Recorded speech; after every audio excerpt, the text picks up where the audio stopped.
Hey y'all, welcome back. I'm going to do something a little different that's been weighing on my mind.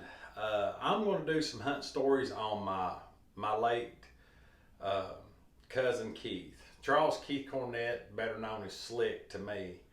I'm going to tell some hunting stories on him, so stay tuned.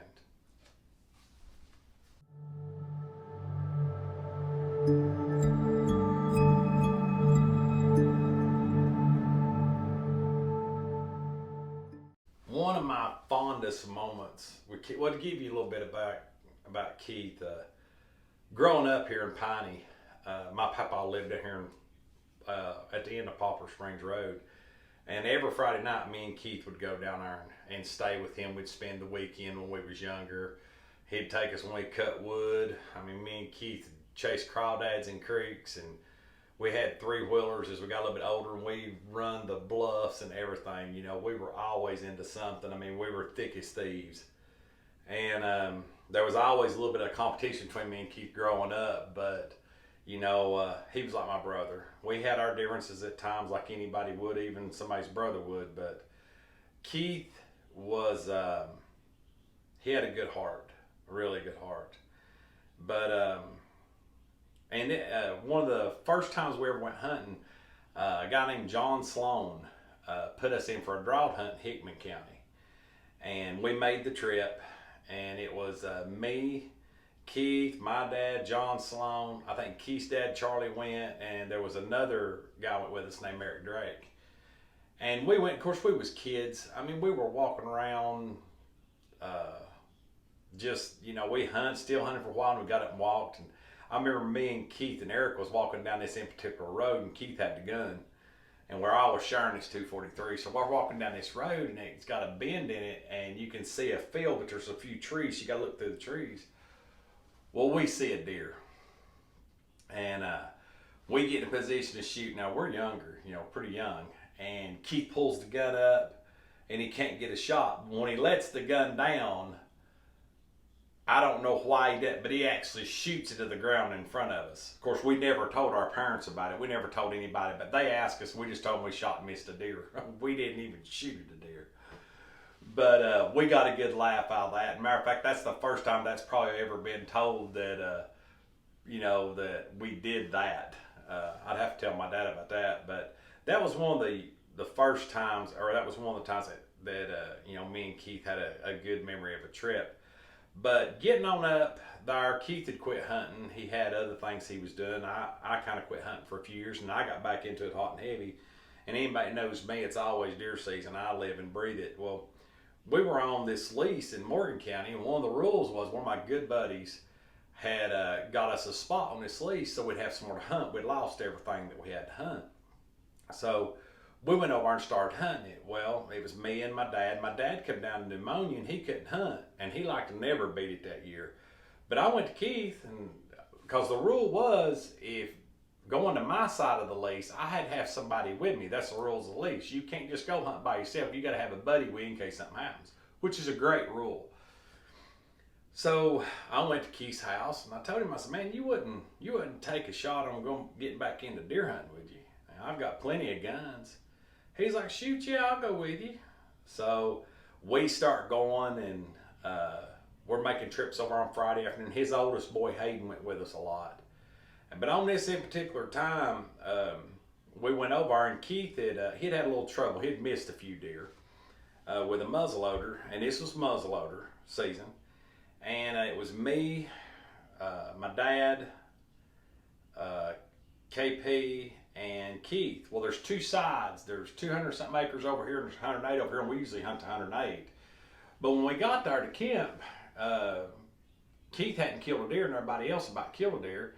And Kenny said, I tell you what, you go up to Buck Ridge, a place we call Buck Ridge. He said, you'll get you a deer. Promise you that. So Keith's like, okay. So KP took him off up there. Me and Dad went and hunted on our lease. Well, it wasn't long, about an hour and a half. Boom. Heard that muzzleloader go off.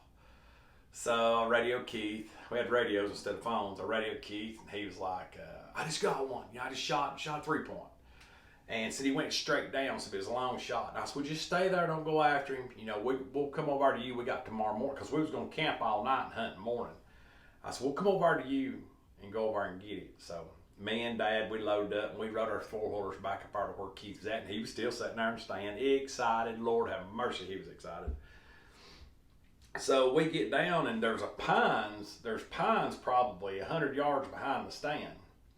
And so I walk up to Keith and I'm like, where'd you shoot this deer? And he turns all the way around at a 45-degree angle and says, I shot him all the way back there at the corner of those pines back there. And I said, it's a muzzleloader. You shot that far? And he's like, yeah, he dropped. I said, can you see him standing? He goes, no, I can't see him, but he's down there. I said, well, you stay in the stand and you keep telling us where to go. So we take off, we're walking, and me and my dad, we walk and we look back and Keith, go on. We walk. I look at my dad and I actually say, there is no way he shot this deer with 80 grains of powder this far. Dad's like, well, he says he did. So I look back and Keith's like, go on further. Sure enough, we get back there. It was like 154 yards. We get back there, and there that deer is dead. He shot that sucker square in the neck and killed it.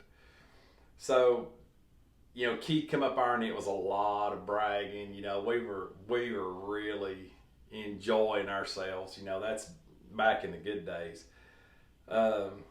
And then I think it was the next weekend, I'd actually shot a 5-point on a Friday night and couldn't find it, and Keith actually found it, He drove up on it. But that's one hunting story of Keith. There's a bunch of them, but starting this YouTube channel, that was one of the reasons to start it. His mother, Peggy, she asked me, with all the videos and stuff that y'all have done, you don't have nothing with Keith's voice in it, and I don't. I've got several videos of his sons and stuff.